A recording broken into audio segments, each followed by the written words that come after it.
اعوذ باللہ من الشیطان الرجیم بسم اللہ الرحمن الرحیم۔ اللہ تبارک و تعالیٰ کے نام سے شروع جو بڑا مہربان اور نہایت رحم کرنے والا ہے۔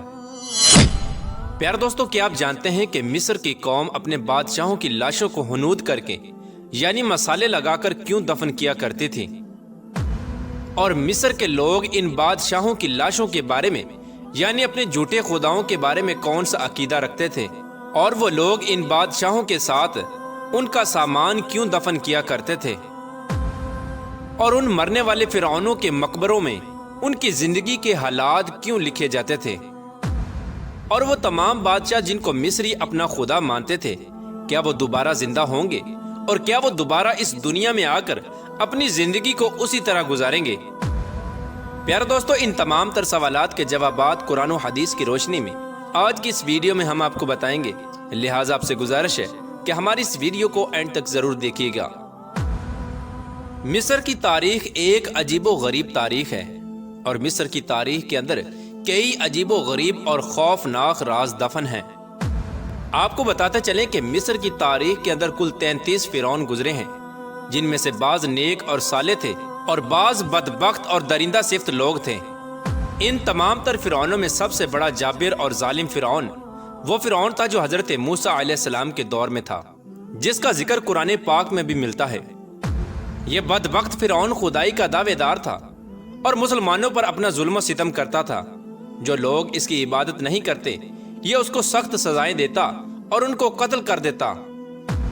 پیارے دوستو، مصر کی قوم ایک ایسی قوم تھی جب ان کے بادشاہوں میں سے کوئی مر جاتا جن کو مصری لوگ اپنا خدا مانتے تھے، تو اس مرنے والے بادشاہ کو ایک خاص طریقے سے دفن کیا جاتا تھا۔ اس مرنے والے بادشاہ کو جو ان کا جھوٹا خدا ہوتا تھا، اس کی لاش کو ہنود کر کے یعنی ایک خاص قسم کا مسالہ لگا کر دفن کیا جاتا تھا۔ مصر کی قوم وہ واحد قوم تھی جن کو ایک خاص قسم کا مسالہ تیار کرنے اور اس مسالے کو لگا کر بادشاہوں کو دفن کرنے کا فن آتا تھا۔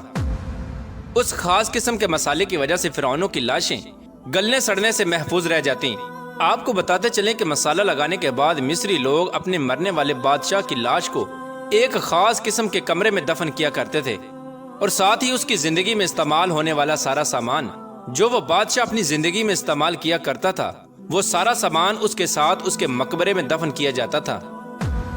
اور اس کے ساتھ ساتھ اس مرنے والے بادشاہ کی زندگی کے تمام تر حالات جو اس نے زندگی گزاری اور جو اس کی زندگی میں اس کا عہدہ اور مقام تھا، وہ سب کچھ اس کمرے کی دیواروں پر ایک تحریر کی صورت میں نقش کر دیا جاتا تھا۔ یہ سب کچھ مصری قوم اس وجہ سے کرتی تھی کیونکہ ان کا یہ عقیدہ تھا کہ ہمارے یہ مرنے والے جھوٹے خدا دوبارہ زندہ ہوں گے اور دوبارہ اس دنیا میں آئیں گے۔ پیارے دوستو، مصر کے لوگ مرنے والے ان جھوٹے خداؤں کے بارے میں یہ عقیدہ رکھتے تھے کہ یہ لوگ مرے نہیں بلکہ کچھ دیر کے لیے سو گئے ہیں، کچھ عرصے کے بعد یہ دوبارہ زندہ ہوں گے، اور جب یہ دوبارہ زندہ ہوں گے اور اس دنیا میں واپس آئیں گے تو اپنے کمرے میں لکھی ان تمام تحریروں کو پڑھ کر یہ جان جائیں گے کہ وہ اپنی پہلی والی زندگی کیسے گزار کر گئے تھے، اور وہ اپنی پہلی زندگی میں کون سا عہدہ اور مقام رکھتے تھے، اور ان کی پہلی زندگی کیسی تھی۔